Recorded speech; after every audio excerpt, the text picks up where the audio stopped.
Voilà, je suis encore devant vous dans le cadre de l'émission Debout Congolais. Matondo na bino nyonso oyo bosi bomesana na etando oyo pe bomesana na mwana mboka Samba Olonga oyo apartageaka na bino basango ya ekolo Congo. Bienvenue dans cette nouvelle édition de notre émission que j'appelle émission des éclairés. Merci pour la fidélité na bino, matondo pour la confiance oyo bopesaka biso po ete tomemela bino.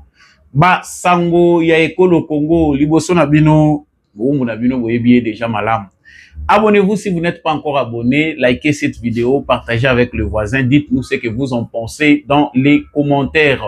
J'ai toujours pour habitude de rappeler aux commun des mortels que la justice de Dieu n'épargne personne. Justice yanzambe et ratakamotote, justice yanzambe motomoko te a échappaka na contrôle nango. Soki oko échapper na contrôle la bato mokili, yeba ete Nzambe ba échappaka ye ata moke te. Na lombango nazali kokota na basango po yango nde penda mutuya oyo ememaka ngai liboso na bino. Sango liboso ezali ete enfin Paul Kagame amonani état na ya santé ezali ndenge nini, vous allez le découvrir dans cette émission. Il est apparu. Mais à ses côtés, Ayami, ancien président nigérien, Oyo Azali Obasanjo. Donc, outre réapparition, il y a Paul Kagame, Toko Meka Kolobela Awa, rôle penda, il y a Obasanjo Ezali Nini, Naba président Moussousou africain, Oyo Bazala qui choisi par l'Union européenne et l'Union africaine plutôt, na cadre ya koluka kimia na est ya République démocratique du Congo, c'est-à-dire pour jouer médiation entre Rwanda na République démocratique du Congo. J'en parle tout à l'heure dans cette émission. Nous allons à l'est de la République démocratique du Congo, Tokolobela, Joseph Kabila. Ba chargé na ya communication balobi et comme il sous Gomate, cette fois-ci il est à Bukavu pour mener des consultations. Ba wazalendo pe ba yokiye, ba tikiyete balobi chasse ezali kosalema, ils vont les suivre. Alors, tokolobela likambo ya ba consultation, qu'est-ce qui reste de Joseph Kabila? Et loro nini ya malonge tikali na makambo baza kosala kuna na émission pe tokolobela yango. Na kolobela awa muke likambo oyo ya union sacrée famille politique ya président Félix Tshisekedi bazali kosala mobilisation pour la présentation officielle ya pagne. Il y a Union Sacrée, c'est lundi 30 juin 2025 au Musée national de la République démocratique du Congo. Biso ba mususu to ebite ba invité biso te balobi eza sur invitation. Mais ngai na kokota kaka na mutuya parce que tolandaka o ezali intérêt ya ba congolais. Na kokota na mozindo, est-ce que bolingo ya ekolo, est-ce que priorité na biso moment oyo ezali liputa? Wana bokolandango na suka, boyebi ke ba commentaire na ngai ezalaka sans parti pris. La plus républicain, c'est dans cette émission que nous allons en parler. Et avant de nous quitter aussi, Tokolobela, Likamoyo, Ezali, Bazali Kolobeza, Kouta na Genève, faute de financement, une commission de l'Organisation des Nations Unies chargée d'enquêter sur des violations des droits humains et des crimes de guerre en République démocratique du Congo ne peut plus poursuivre ses travaux. Dengue Bazali ko alerté na monsieur Volker Turk na information oyo réitère azui pe women right bazali na crise budgétaire tokolobelango muke ya moyete to silisa ba information na biso. Bienvenue dans ces plateaux que j'appelle plateaux déséclairés. Bosala ka malamu soki boza ko s'abonner, bozo liker pe ba vidéo na bino, boza ko partager ngona voisin. Na tio numéro na C awa pona bato bali ko sunga émission oyo bobela kinga mingi ozo ko mona na te. Je suis là, faites quelque chose pour que cette émission commence à prendre une nouvelle dimension. Tous en a perspective moussousou, mais aidez-nous pour y atteindre en souscrivant ou en appelant le numéro en bas de votre écran. Voilà. Je retourne très rapidement à l'actualité parce que c'est ce qui est plus important. Actualité na biso ndenge na uti kolobela awa ezali pe marqué en quelque sorte ce que toko kozwango ndenge wana par réapparition, il y a Paul Kagame, réapparition publique. Ça faisait un bon moment, depuis début à mois à juin, Paul Kagame azalaki lisu visible était na radar po biso nyonso oyo tozolandela vie na ye de près ye ata sani ekwei na ndako na ye, nous serons là pour voir sani ekwei mpo na nini. Donc biso balobaka nini comité de suivi ya Paul Kagame ti mokolo ya kotika Congo bien mokolo ya kotika mabele oyo po liwa basouetelaka ngo motu te, tanto biso mosusu tokokokende moni pe criminel atikali. Mais comité ya suivi ya ba Congolais oyo bazolandela Paul Kagame ti mokolo ya kotika Congo, ti mokolo ya kofuta mabe asali na Congo, tozali kolandela santé na ye de près, tofuyaka na baaffaire na ye nyonso. Alors ndenge moko bomonaki ba rumeur esirkulaki mingi Paul Kagame avait disparu. Ce qui est vrai, ou était disparu, ce qui est vrai, ezali que monsieur Paul Kagame, effectivement, il était en Allemagne pour des soins de santé. Wana eza sécrété. Nous ne pouvons pas aller plus loin. Tu as vu que Rwanda eza dirigé le rôle dans la loi martiale. Kuna eza le rôle awate. Awa, pourquoi faire fuiter information à présidence? C'est que du peut tantôt à yeko silikana après à l'ongolio na musala basali ope lokote na Rwanda okukufa. Na Rwanda basala kama sekite na information ndenge awa biso toza bikoma koma publia. Na Rwanda soko sali erreur ou lié pas. C'est comme ça que ça se passe là-bas. Ici, bon, tokolobake toza na démocratie, mais démocratie na biso eza penda ya bosoto. Soki toko harmoniser ango te poto conformer ango lelo na ba enjeu ya information pe ya communication na ba technologie nouvelle. En tout cas, toza mboka oyo tokozala toujours en danger ya insécurité.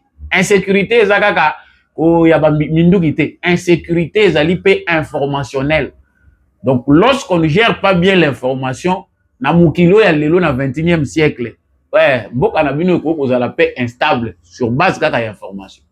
Je ne sais pas, stratégie d'État, eza ndenge nini président Félix Tshisekedi aza akomi na niveau nini na bato na ye oyo ya atie na secteur ya communication pe information, to pe ba stratège oyo baza censé gérer secteur ya information na République démocratique du Congo pour que l'État a reprendre contrôle ya ba information nyonso oyo ezali ko circuler na République démocratique du Congo. C'est plus important. Ça, ce n'est qu'une juste parenthèse pour nous aller approfondir par rapport à makambo ya Paul Kagame. Nous retenons clairement ici que le président rwandais était en Allemagne pour des soins. To éviter pota babambi to te pona dikosi awa bino moko boyebi malamu bino ba observateur ba musupe boyebi ko leka ngai boyebi ke na dikosi awa basi basala opération. Il a certainement des problèmes nerveux, des problèmes psychologiques, mais ba nerf pe à un certain âge, tant que mutazo kende kokota na 3e âge, il n'a qu'à la tendu tout le temps. Vie oya kokoma mukuse. Vous verrez que Kagame a très vieilli par rapport à âge na ye na ebonga aza ko occupé. Vous verrez que santé na ye ezali vraiment un problème. C'est un peu ça. Mais il n'est pas mort, il est réapparu. Pembeni ya nani Obasanjo, l'ancien président nigérien. Pour na bato boye baka histoire te ngai tango na mona ka muto yo Obasanjo.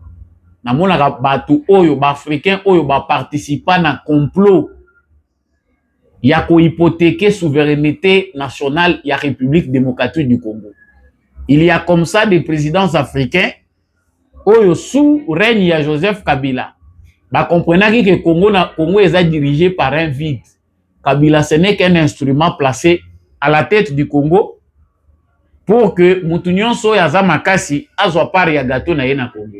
Et le président africain qui l'avait compris et qui était animé de mauvaise foi, Babandai Kolia Penasima et Joseph Kabila, y compris lui Obasanjo. Alors, nous ne savons pas à ce stade qui était à la base de l'initiative Oyezui Obasanjo et les autres présidents africains pour nous confier bango médiation, ba régler dossier ya Félix Tshisekedi na Paul Kagame ou bien dossier ya Congo na Rwanda. Aussi longtemps que toyebi que les Africains, le président africain, peut aussi faut en parler comme ça.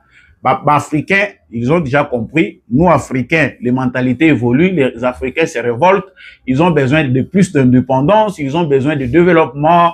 Les Africains sont éveillés aujourd'hui, ils parlent de leur sujet, ils veulent que leur souveraineté soit respectée, mais le président africain se comporte comme des enfants. Alors nous, au départ, on savait que rien n'est bon, rien de bon ne peut sortir des présidents africains eux-mêmes pour apporter la solution à l'est du Congo. Les présidents africains sont comme des petits-enfants qui obéissent aux ordres ou aux dictats des Occidentaux. Quand l'Amérique décide, là, les présidents africains ou l'Union africaine vient suivre. Quand l'Union européenne, qui est loin, prend des initiatives pour sanctionner ou sur pression des Congolais, l'Union européenne décide de prendre des sanctions contre les Rwandais parce que les Rwandais violent l'intégrité territoriale de la République démocratique du Congo. Que fait l'Union africaine? Rien. C'est une organisation coquille vide qui ne représente rien. Mais cette même Union africaine nous prend ce vieux monsieur qui était l'autre fois président de la République. Bayeli biso bango balobi non. Baya ko résoudre problème où dans la République démocratique du Congo. Bagende ko résoudre problème ya Congo na Rwanda. Nous qui savons géopolitique mondiale, il y a dossier congolais. Nous qui savons l'influence médiocre des présidents africains dans l'affaire du Congo. Ils participent aussi au vol et au pillage, en quelque sorte, mais ils ne sont pas très puissants lorsqu'il s'agit de la prise de décision. Cette affaire congolaise, congolo-rwandaise, pouvait être réglée par les Africains si les présidents africains étaient responsables. Tshisekedi a commencé par là. Il a sensibilisé la région, les organisations régionales, l'Union africaine pour leur montrer qu'on peut trouver des solutions entre nous. Est-ce que vous ne pouvez pas empêcher ces criminels de Kagame au nom du panafricanisme pour soutenir le développement? Non. Ils ont pris Félix Tshisekedi pour quelqu'un qui ne maîtrise pas la politique, qui ne maîtrise pas les enjeux. Maintenant, quand Tshisekedi amène les problèmes au sommet du monde, à la communauté internationale, et il mobilise les puissants à tout ici Bango Mitou, c'est maintenant les Africains qui disent non, voilà, nous voulons que les solutions soient africaines. Non, les Africains se comportent encore comme des enfants. Et maintenant, Obasanjo qui va encore chez Kagame. Ces gens Congolais oignon soyez histoire ya mboka na ye. Quand vous voyez ces figures, yebisa même bana na yo ba botami ba yebe lokote bilongyo yo. Toko kolingango lisusu te na politique à Congo. Là où nous cherchons des solutions, nous ne pouvons pas voir des gens comme Obasanjo. C'est un peu comme les Kofi Annan, ancien secrétaire général des Nations Unies. C'est un peu comme des Zuma. C'est la même chose avec les Thabo Mbeki. Ce sont ces gens-là, Batouanande, Bazali, na cercle ya africain oyo, bandimaki ke Congo et comme lelo boendenge zali. Ce ne sont pas des panafricanistes, ce ne sont pas des gens qui peuvent soutenir le développement d'un pays. Mais eza bato ba yeli biso balobi que bazala ba médiateur pour que kimia ezonga entre Congo na Rwanda. Ça, c'est une démarche inutile. Et la conclusion, c'est que Obasanjo était avec Kabila. Donc, toute la démarche à l'Union africaine, c'était qu'il aille voir Kabila, qu'il aille voir les Katumbi. Cette démarche-là, on peut conclure clairement que c'est une démarche qui n'est pas dans la logique de Félix Tshisekedi. Félix Tshisekedi n'est pas dedans parce que quand on voit la Cinco, on voit aussi ces schémas-là. Il y a des gens qui soutiennent une aventure d'une opposition militaire parallèle, une opposition qui ne veut pas de la paix au Congo. Cette opposition-là est forgée non seulement par l'Union européenne, mais aussi par l'Union africaine. Certains présidents africains qui ne veulent pas que le Congo décolle. Bazali, États-Unis, France, Tunisie, il y a des pays africains qui sont dirigés par des gens inconscients et animés de mauvaise foi qui ne veulent pas que le Congo décolle. Qui va chercher encore Obasanjo chez Kagame? Est-ce que c'est lui qui a été chargé pour qu'on aille voir si Kagame est en bonne santé ou pas? Non. Il est allé, c'est pas pour les intérêts, c'est pas au nom de la paix. Ce sont des gens qui ont marchandé autour de l'affaire congolaise depuis longtemps. Les uns avaient besoin du pétrole, les autres ont besoin du coltan, l'Afrique du Sud, l'Ouganda, tous ces pays, ils ont marchandé l'affaire du Congo. Et autour de ça, des politiciens congolais inconscients qui ont pensé que les solutions du Congo devaient provenir d'ailleurs. Il faut aller les chercher ailleurs. Lorsqu'on veut réunir les Congolais, c'est ailleurs qu'il faut aller chercher la bénédiction. Et ça continue, hein. Batouana Sogolandi Bango Bazan la même logique. Donc j'ai choisi de parler de la réapparition de Kagame, pas seulement pour lui et son état de santé, parce qu'on sait que Kagame est à bout de souffle. La dernière carte, ça on ne cessera jamais de les rappeler, la dernière carte de Tshisekedi, c'est une carte vraiment joker. Et ça, joker, il y a mon nez de Tshisekedi, il y a Bimiseli Bango, il y a Kosuki Sabango et pas américain. Et ça a tombé à pic parce que il y a un président américain qui comprend l'essence des intérêts des États. Pas l'essence des intérêts, il y a des individus, mais l'essence des intérêts des États.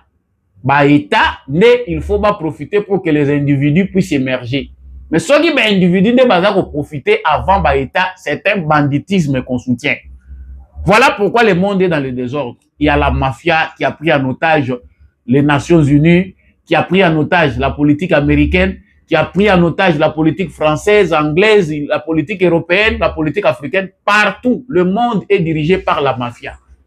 Alors, les politiciens comme Donald Trump, si nous autres, tous pour soutenir Bango, c'est parce que tu que c'est un homme visionnaire qui comprend l'essence des États, la nation d'abord. Nous ne sommes pas les globes là que les mondialistes défendent. Tous dans nos nations, nous avons un intérêt à bola mpona mboka na yo.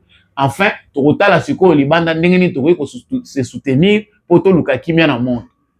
Il y a des ceux qui veulent sauter pour ba que mbala moko na luka kimia na mokili. Donc, monsieur Kagame, je pense que tu es de retour, tu ne seras jamais en paix. Soko batamaki ba caméra na biso ezaka ka braquer likolo na yo. Monsieur Kagame ne vivra jamais en paix. Nous ne cesserons jamais de parler de lui jusqu'à ce que tous ces troupes se retirent du Congo et l'affaire est close, jusqu'à ce que justice sera faite pour le Congo. Et là, nous lâchons. On ne parlera plus de Kagame. Il y a certains qui pensent que nous autres, nous chantons, nous parlons de Kagame, c'est parce que nous soutenons Tshisekedi. Faux. C'est au nom de la République démocratique du Congo. Donc, là, nous sommes rassurés que nous irons jusqu'au bout avec monsieur Paul Kagame et ça nous fait du bien que bientôt là, il y a un accord, que certains voient accord Moko Mabe parce que ils allaient favoriser Rwanda. C'est la fin qui justifie les moyens. Mais que M. Kagame se prépare pour qu'ils aillent signer. Là, makambo ese komi musika biloko mususu biso ba mususu tolinga kokota na mona ba détail milaité pensant que bato bazolanda situation de près boshi boyebi. Amérique aza musika sa bandi ko sala campagne na ye ya ndenge nini ba faire ko banda ko sala na Congo. Bandi déjà ko sala la vulgarisation. L'administration Trump fait des choses vraiment et ça pour permettre que ba États-Unis se bénéficient. Alors, je rentre ici dans information ya Mibale. C'est l'avenir de M. Joseph Kabila. Et logo toza ko insister na ngo mingi tozo yebisa bandeko que ceux qui peut-être bateau bozana bango pembeni baza ko yebisa bino que vous avez encore de l'espoir. Bazo ko sabino. Il n'y a rien et ça ko minimiser adversaire était parce que tozo ko benga adversaire pour aujourd'hui, il est aujourd'hui clair que M. Joseph Kabila est un ennemi de la nation congolaise. Toko Machaka Bamote, tout le bagaka ancien président parce qu'il nous a dirigé 18 ans. Il est clair et ça, tout Congolais raisonnable. Et ça, question à Rosalana Simatiseke dit, mais c'est question de voir les actes posés par Joseph Kabila. Ce qu'il a fait hier et ce qu'il continue de faire aujourd'hui, à moins que Rosala Bourrique pour comprendre que M. Joseph Kabila aujourd'hui se comporte en ennemi de la nation. Il nous a dirigés pour nous torturer, nous faire souffrir. Asili Sabisoto Koufa. Comme ça, Congo est comme un bapaya. L'ex-président de la République démocratique du Congo, Joseph Kabila, balobi a commis na Bukavu. C'est une information que publie beaucoup. Bato baza William Bongo nae. Quand tu bien ça, moi na Congo bisala ya bazo bapé comment balobaka il n'y a pas de sous métier, il n'y a que de sous gens. Te musala zo bapé zala. Muyibi eza musala te. Muto aza ko trahir ekolo nae, aza ko sala musala te. Quand tu trahis pour être payé, ça on ne peut pas appeler ça travail. Ma communicateur Wanande Mutubazo ça il a Kabila campagne balobi. Cette fois-ci maintenant il est à Bukavu, il fait des consultations. Non. Kabila est quelque part prisonnier. Il y a un destin où est comme lié entre Yé et Paul Kagame. Parce que Kagame Azal Rola Tangi Bango na cercle Mokwa Lobi, nous vivons ensemble, nous mourons ensemble. Le rôle a utilisé que nous avons été ensemble et que nous avons commis acculé, il faut tout ça la bloque. Mutuna expérience na pour tout se sauver. Nous avons il n'y a que les idiots qui ne changent pas. Kabila, au sommet de l'État congolais, a trahi ces pays.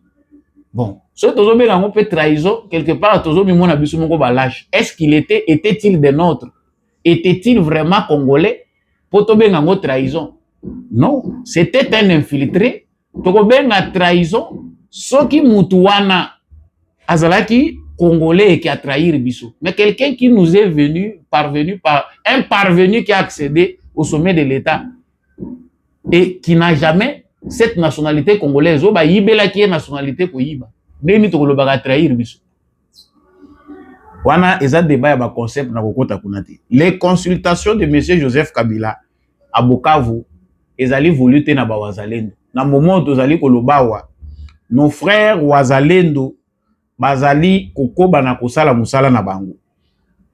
Les wazalendo bazali na moto ya ko récupérer mabele na bango. Vous savez que ça fait un bon temps oyo ba moyen eza dépenser belé bino moko bomona kina ba vidéo ya ndenge ba wazalendo baza ko panza mbongo batumbi na mbongo oyo bapesi bango. Kabila et les réseaux rwandais de renseignement ont travaillé sérieusement pour na ko détruire mobilisation ya ba congolais oyo Tshisekedi a construire na confiance pour servir le Rwanda, pour sauver Paul Kagame, et puis bango baya kocha Rwandais mususu na pouvoir. Toyebike ba wazalendo bazalo kola singe kangi na kingo non seulement Kagame, mais bamboka lokola ba France, ba Union européenne, voire même une certaine frange des citoyens américains voulaient que le désordre soit au Congo. Alors lorsque le peuple congolais est appelé à la mobilisation générale et que les Congolais comprennent qu'ils doivent défendre leur patrie, qu'est-ce qu'il faut faire? Il faut démobiliser les Congolais. Il faut dire des Congolais au bazako défendre mabele na bango que bazali ba violent, bazali koboma, c'est l'image qu'on veut donner de wazalendo. Biso soki tobé la chaque fois toujours ba wazalendo parce que tu dis que c'est nous, c'est notre sang. C'est une mobilisation générale des Congolais. Logiquement par là, les wazalendo doivent provenir de toutes les provinces de la République démocratique du Congo. Nous sommes tous wazalendo. Et mouvement Oyo, si organisation y est, il faut que il y ait un mouvement moro national dans toutes les provinces. Il y a des vrais patriotes Oyo, na mutu na bango batie que la patrie est sacrée et il faut la défendre, même au prix du sang. Bande kona biso, basutuki si Kabila kuna. Soka zo kanisa ki aza na terrain conquis, il perd son temps. Il y a des moments où l'argent ne sauve plus. Kabila a déjà kaza perdant awa. Système naïe financier, réseau naïe financier. Oya tikaki na Kinshasa ou ezalaki ko alimenter ba rébellion na terrorisme. Parce que Kabila c'est un terroriste. Nga nazayeka ko discuter na batu na ba 2015-2016, naza ko faire parvenir bango ba réflexion na nga bazo tchanga tebe. Nebizi bango ke moni terrorisme to komi ko yoka o ADF. C'est Kabila mutaza la base nango. Les Américains vont rendre biso mauvais service parce que garder garçon oyo na mutu ya mboka na biso, c'est lui qui va amener même Al-Qaïda dans la République démocratique du Congo. Et aujourd'hui, il y a des témoignages et des éléments de renseignement qui démontrent clairement que Kabila a façonné ce qu'on voit comme terrorisme aujourd'hui à l'est du Congo. Les Américains les loba komi ko yamba mpona ko ya ko sauver les restes. Et certains font semblant comme si ba komi ko ya ko sunga Congo alors que ça ba erreur na bango. Monsieur Joseph Kabila risque ezali que atika vi na ye na est ya Congo. Ça je l'ai dit mais na lingi na kanga monoko na ngai pona loba mingi te côté wana. Nazo loba kaka oyo na koyi koloba. Il y a vraiment risque ya munene que Kabila akufela kaka na parti wana est ya Congo. Na sina lobby o to lobby te. Bato bele ba mesana kolanda biso ba makambo bele bi makana minoko na biso lokola liboma. Eza ba information bozwa. To lobagi awa ke bakokanga bato bele. Ba généraux bele bozwi bazwa ekokate awa ndole zozela bango. Soki eza pona ngai ba kolesa bino mwamba bosili. Po mboka basakanaka nango te. Quand vous blaguez avec la patrie, vous okanisa ke eza affaire moko ya maseki. Donc vous n'avez pas compris danger ezaka na secteur ya sécurité. Monsieur Joseph Kabila eza avertissement. Biso ba mususu tozana ba amo tozol kuluka to purifier que to kanisa ka mabe pona batute. Ya momoni moko toza ko alerter. Mais les sorts réservés à M. Joseph Kabila, c'est l'élimination physique.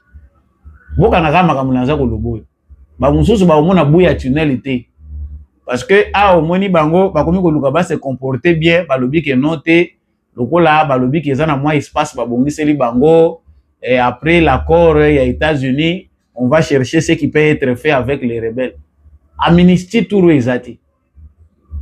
Ba bien aussi pour perdre beaucoup zwangoti. Il y a beaucoup de choses. Ah dozolo ba rapport il y a droit de l'homme na ba nini stock.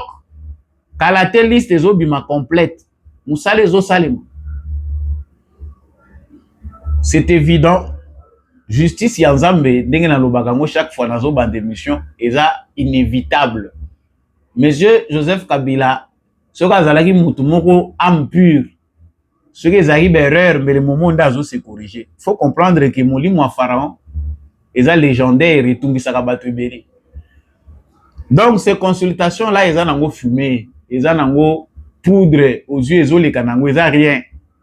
Bandeko ya Bukavu, bandeko ya Goma, soyez-en sûrs que le Congo reste un et indivisible. Ce qui nous est arrivé, ils ont forgé biso poto comme un citoyen moko responsable. Lobby de kolo ya makila ya bandeko na biso etangi, nous allons bâtir une nation puissante sur base de nos erreurs et puis ba effort tous à fournir les lots en tant que génération poto tike la bala na biso mabele ya kitoko. Topé Congo moko sur de bonnes bases. Monsieur Joseph Kabila, mission à Amérique ici échouée, partout, ils ont déjà échec. Oyo ba Obasanjo bazo sala wana eza ko lukela ba Kabila à venir. Parce que c'est ça la mission qu'il leur a donné Kabila. Il a sillonné partout à que ko luka ba ancien président pour bangonde ba kote la ye. C'est trop tard. Ba pesa kyo awa kiti na Congo on t'a respecté, respect aux ako mérité. Mais yo oboyi yango. Vous voulez qu'on vous donne encore quoi? On vous offre quoi? Lokolo lingi bitumba bobunda dialogue ya ni boza ko luka. Oyo moni Tshisekedi alobi ke nazana besoin Kabila tu ya ko dialoguer. Non. Tshisekedi reste ouvert parce que il veut la paix. C'est un père de la nation. Au nom de cette paix-là, avant otika la lokola flexible, mais il y a solo ezali que ezana bateau, les têtes qu'il faut couper pour que les pays vivent maintenant en paix totale. Toujours il a sous makambo côté. J'ai parlé ici d'une affaire où il y a union sacrée pour la nation. La famille politique du président de la République, par exemple, il y a une union sacrée, les IDPS c'était. IDPS a mopé, ceux qui n'ont pas de parenthèse à IDPS, Makamboya, Robimakawa, un message pe nazwaka. Nazonga kimia. Natika nanga Augustin Kabuya, qui sangana lo bakali susute, natika ye. Pobino, bolingi ba vérité ti. Tant bazo exposer ba vérité. Na sens te ya kofinga batu po biso ba mususu ba pesa biso minoko ya kofinga te. Nous avons une bouche pour dire la vérité là où il faut la dire.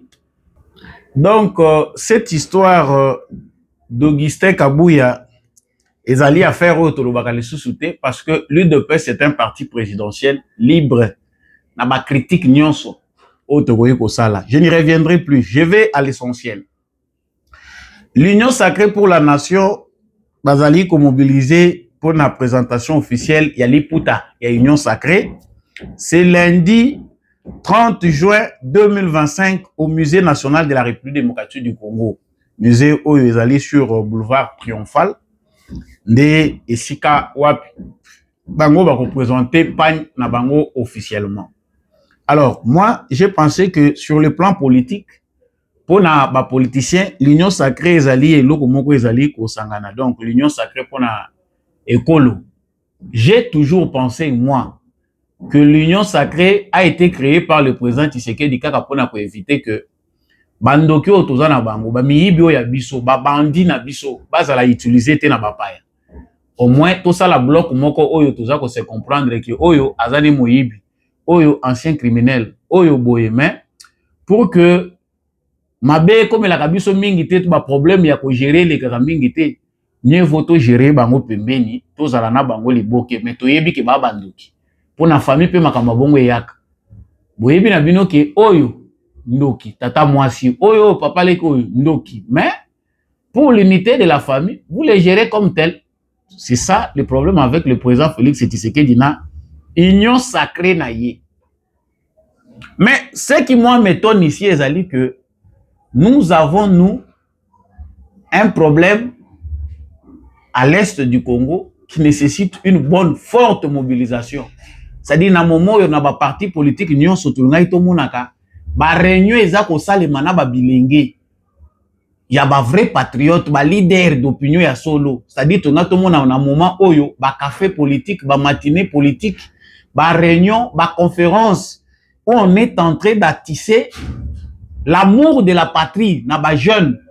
Peut qu'on peut s'abango espoir que non té, il faut que nous soto bunda, pour na le kambweta le kolo tala to kosala. Ce qui est étonnant, c'est que les partis politiques, non, soit union sacrée. Na parti où les amers, UDPS, il y a président de la République. On a une conférence de la Kanango, le sous-souté. On a une matinée, boye na bino, Augustin Kaboya, a bengi bino a lobi boya matinée, a yeko bimana 17h et 18h. A bino 2h, yé moko a télémi a zo loba.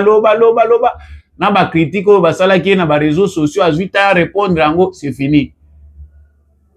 Les partis politiques, c'est aujourd'hui maintenant des organisations pour abrutir. Beaucoup de gens jeunes abrutis, donc bazo kanisa ke baye misala na kati ya ba parti politique. Donc quand baye ko accompagner na bango un groupe ya ba individu pour basi na bango na bana na bango babonga. Ça c'est de l'esclavage moderne. Ba eteni tseke bino bondimi ke ndenge basala ki révolution na bango ti ndenge akufi populaire, vous pensez que c'était pour abrutir les gens? Il avait les soucis que bato ba apprendre. Qu'est-ce que vous vous enseignez aux jeunes? Que reste-t-il des partis politiques à République démocratique du Congo? Ce sont des coquilles vides au service des intérêts de ceux qui l'ont créé, les ont créés. Si quoi bozo que la bozo que le 30 juin, bino bozo salaga pour que nous sala maputa. J'ai Nathalie Likambo na lobité na oloba nange belete na bina tele malanga kawa. Makambo yo yana ba initiative mususu eza ba accessoire. Donc, Botiango na nous pembeni, Botali, est-ce que ça c'est la priorité? Le 30 juin. Et là, on a photo ça, les alika, makambo, toujours ça. Si on a bamusu bazo lukandeni ya ko flatter président Tshisekedi tozaka kanayo, tozana simanayo. Wana tango président bala kisayema puta ke umuni yonde papa na biso yonde kaka. Monsieur le président de la République, pesa mu Congo na groupe ba turiférero. Encore bamusu ba yebi déjà que ba ligne politique ils ont bougé. Ouverture au Félix Tshisekedi a pesi. Ayambi Martin Fayulu, Ayambi Basango, ils ont bougé déjà ba ligne. Ba musu bazo yeba déjà que liboso tozo kendawa, ba calcul ko changer. Certains ba koki ko longwa na bibonga na bango po ba musu pe ba remplacer bango parce que tout le monde veut participer na gâteau national. Sikoyo il faut tout ça la nini biso to la kisaki bolingo nde biso mutu to simi yango nde bomoni boro yo. Gai nazo seka, je partage ça avec les jeunes qui peuvent nous suivre boza bilenge lokola biso. Ba musu déjà bazo sala ba campagne na bango pesa poto chance. Le parti politique doit se voir ridicule. Acteur politique il faut se sentir ridicule. Ce qui tire lelo ba congolais belé baza ko wela na ko malibanda ozoka ba mboka musu ezoka nga ba porte ba bayate mais la campagne peut sa poto chance. Mais les partis politiques sont là. C'est l'échec. Binonde mutu bokoyi ko pesa elengi ya mboka non tala na perspective otoza nango na oyo mokonza sali na tel endroit na tel boy. Tala perspective, voilà les voies par lesquelles les jeunes boko trouver emploi. Comment orienter ces jeunes là bayeba? Ezama wa mingi makambo toza koloba. Ce que ça là musu passe par rapport à l'intérêt na bango tika biso to loba pour se peut to lobite même na miso nzambe to zo masumu jeunes gens botika la bino ko mema ba drapeau na ba nzete ba pesa ka bino ba 10 000 boke ko tondisi la bango. Si seulement les Congolais comprenaient qu'il ne faut pas faire ça, il faut exiger plus à ceux qui gouvernent mboke ko bonga mbango. Mais tant que les gens pensent ba konzi banani o union sacrée o union ceci l'union sacrée nationale ebisi binoti na ba créer la yango. Ba aventurier baza mingi na Congo bolingwa mbebo. Flatterie mingi surtout na ba kinois. Azo flatter yo zo kanisa ke bolingo eza wana menacer lo bezati. Bango bazo wela na bango bibonga na bango. Ya makambo maputa te o bazo kende ko présenter nouvelle formule bazo wele la bazana kati ya guerre ya positionnement ba frustré bazana nukuna ba mususu so na ba équipe mususu ekomi koluka pe kota to pe tinda bato na mususu na ko bimisa makamusu eza secret na banzongo bato fayulu pa otinda bato ana besoin pe akotisa bato bandaka la bayebisa ke tika bato ba ozwa ata ba député dikolo oyo koyeba nyonso oyo so tala lelo oyo okomi na besoin ba pesa yo de ba pesa de na ba député ni tu veux qu'on te donne 2 ministres ba pesa na ba ministre ni ba pesa na ba député ni vie zwana okaka oyo kozwa wana toyebi ke boluka na bino pain ozo koluka lipa so na yo kaka so ba musu pe kote bazolela déjà o noté bango biso tango to bundaki awa président zaki yemo kwawa président zaki yemo kwawa na mboka ya yo moko. Vous voulez l'unité, tout le monde veut participer. Na mawa mboka na ngai. Na komi na suka émission oyo, faute de financement, une commission de l'ONU chargée d'enquêter sur des violences des droits humains et crimes de guerre en République démocratique du Congo ne peut plus poursuivre ses travaux. Et ça alerte, il y a Volker Turk, oyo Reuters a publié, Human Rights Azali en pleine crise budgétaire. Bato bakomi kozanga mbongo ya solo penda ikomi na makambo ba crime o basali na Congo ebele bakanga bato ya M23 o te tozwi pane to asu na mbongo te.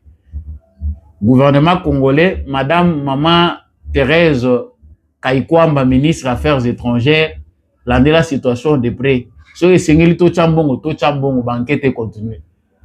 Ba miyibi oyo na bato oyo basali ba crime cette fois-ci ba bima vivante. Émission ekomi penza na suka Webiete, moi mboka Samba Olonga, azaka na éclair, les informations bonnes se donnent na ba précision ndenge bino moko bomoneli yango. Merci na ba nyonso bozo continuer ko landa ngai, bozo continuer ko pesa force na etando ezali ya sika. Bo pesa mo penda makasi, ko liker, ko s'abonner, ko tika ba commentaire, nous donner aussi vos suggestions. Surtout, vous pouvez nous soutenir financièrement, ba numéro est en bas et écran na bino numéro bancaire ezali, vous pouvez envoyer aussi par M-Pesa na numéro ezali wana ou encore m'appeler pour d'autres canaux.